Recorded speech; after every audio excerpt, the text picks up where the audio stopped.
अस्सलाम वालेकुम नाज़रीन, मैं हूं आपका मेज़बान शाफ़े मुग़ल और आप देख रहे हैं उर्दू देश। नाज़रीन, इस वक्त हम शहर इक़्तिदार से आपकी खिदमत में हाजिर हैं।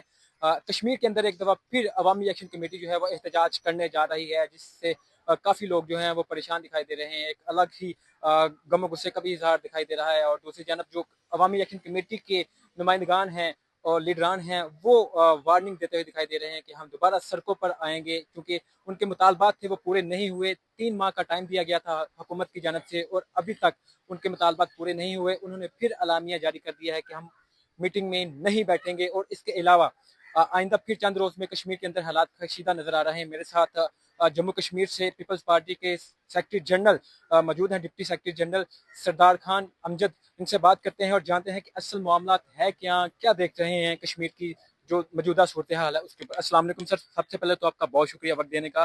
क्या कहेंगे, क्या सूरत हाल दोबारा पैदा होने जा रही है कश्मीर के अंदर? देखिए जी, अवामी एक्शन कमेटी का जब आज़ाद कश्मीर में पे दर पे 2-3 दफ़ा स्ट्राइक्स हुई तो वफाकी हुकूमत ने इंतहाई संजीदगी का मुजाहरा किया और यहाँ से तारक फसल चौधरी और मुख्तलिफ जो थे लीडरान को भेजा गया। उनके दरमियान मुज़ाकरात हुए। उन मुज़ाकरात से पहले वहाँ पे नुकसान भी हुआ, इंसानी जानों का ज़िया हुआ और जब इनके दरमियान मुज़ाकरात हुए तो वो एहतजाज लोगों ने मौखर किया जो बहुत ही खौफनाक एहतजाज था।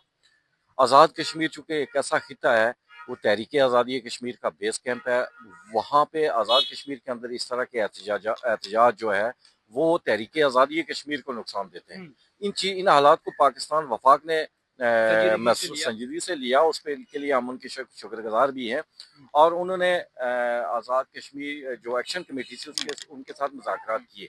अब एक्शन कमेटी वालों के जो मुतालबात हैं वो मैं उस बहस में नहीं जाता कि वो जायज़ है या नाजायज़ है। उनके दरमियान जो मुज़ाकरात हुए उन्होंने टाइम दिया 3 महीने का, जबकि 2 महीने के अंदर ही एक आज़ाद कश्मीर के अंदर एक तब्दीली आई, एक हुकूमत बनी जो अवामी हुकूमत है।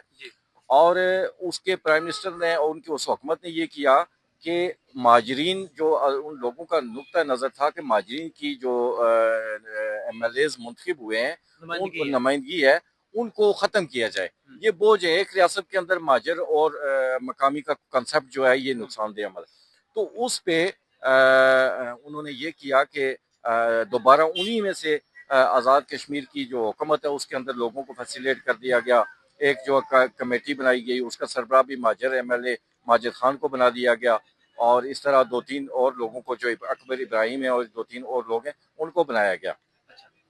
तो उस पे अब अवामी एक्शन कमेटी कह रही है कि हम जो है दोबारा रोडों पे आएंगे।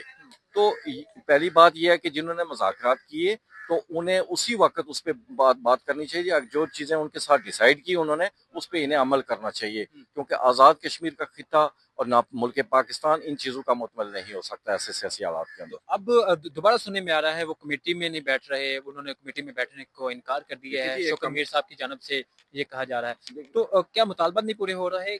मुतालबात नहीं पूरे हो रहे ना। जब उन्होंने कहा कि हम इन 12 MLAs जो हैं इन पे हम एक कमेटी बनाएंगे, उस पर बार्गेनिंग होगी, उसी असना के अंदर आपने उसी 12 MLAs में को उठाया और किसी को वजारत दे दी, किसी को किसी कमेटी का चेयरमैन बना दिया गया।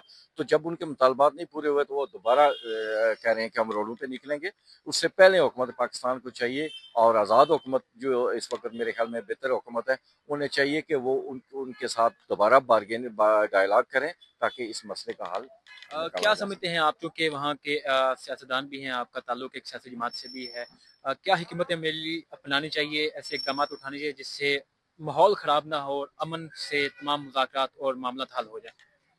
जी, इसमें यह है कि पहली बात यह है कि अवामी एक्शन कमेटी जो है उन्हें भी पार्लियामान पे एतमाद करना चाहिए, जो डायलॉग करना चाहिए और जहाँ जो वहाँ की आज़ाद कश्मीर की हुकूमत है उनके साथ मुज़ाकरात करनी चाहिए, उस पर एतमाद भी करना चाहिए। लेकिन चूंकि पिछली जो हुकूमत थी जिसमें अनवार उल हक वज़ीर आज़म थे जो पिछले दिनों उनको अदम एतमाद के जरिए फारग किया गया, तो उसमें जो हुकूमत वो संजीदा नहीं ले रही थी। तो अब मेरे ख्याल में जो मौजूदा हुकूमत है इन्हें संजीदगी का मुजाहरा करना चाहिए और जो अपने मामलात हैं आज़ाद कश्मीर के वहाँ पे ही हल करने चाहिए। इससे गैर मुल्की और बिलखुसूस इंडियन मीडिया खबरें लेके मौका मिलेगा और जो तहरीक आज़ादी कश्मीर पे इसका बड़ा असर पड़ता है और पाकिस्तान की जो इंटरनेशनली कश्मीर के हवाले से जो मौक़िफ़ है उस पर भी हमें नुकसान हो रहा है कश्मीर का के हवाले आइंदा चंद दिन में कैसे हालात दिख रहे हैं? अगर पेशरफ नहीं होती, बातचीत नहीं होती, तो फिर दोबारा रोडों पर लोग निकलेंगे? दोबारा रोडों पे निकलेंगे, लेकिन अब मेरे ख्याल में मैं एज ए सियासी कारकुन में कश्मीरी हूँ, वहाँ पे अब वो हालात भी नहीं है। वहाँ पे भी दो उनके दरमियान ग्रुपिंग हुई है, एक जो कौम परस्त हैं जो एंटी पाकिस्तान, और एक वो लोग हैं जो वाकयातन लोगों की बात कर रहे हैं। लोगों अवामी एक्शन कमेटी में दो धड़े बन चुके हैं। दो धड़े हैं तकरीबन नजर आ रहे हैं, अभी ओपन नहीं हुए लेकिन नजर आ रहे हैं, उनकी मीडिया से, सोशल मीडिया से पता चलता है। एक तो लोगों की बात कर रहे हैं और एक वो धड़ा है जो एंटी पाकिस्तान उनका एक एजेंडा है जो कॉम्प्रेस बहुत शुक्रिया वक्त देने का। नाज़रीन, आपने गुफ्तगू सुनी। पीपल्स पार्टी के डिप्टी सेक्रेटरी हमारे साथ मौजूद थे। इनका ताल्लुक कश्मीर से है और कश्मीर के हवाले से हमने आपके सामने गुफ्तगू रखी है, बातचीत की है कि कश्मीर के अंदर फिर हालात आइंदा चंद रोज़ में ख़राब होने जा रहे हैं, जिसकी वजह से शदीद मुश्किलात का सामना करना पड़ सकता है। इसी के साथ मुझे इजाज़त दीजिए। देखते रहिए उर्दू देश। अल्लाह हाफ़िज़।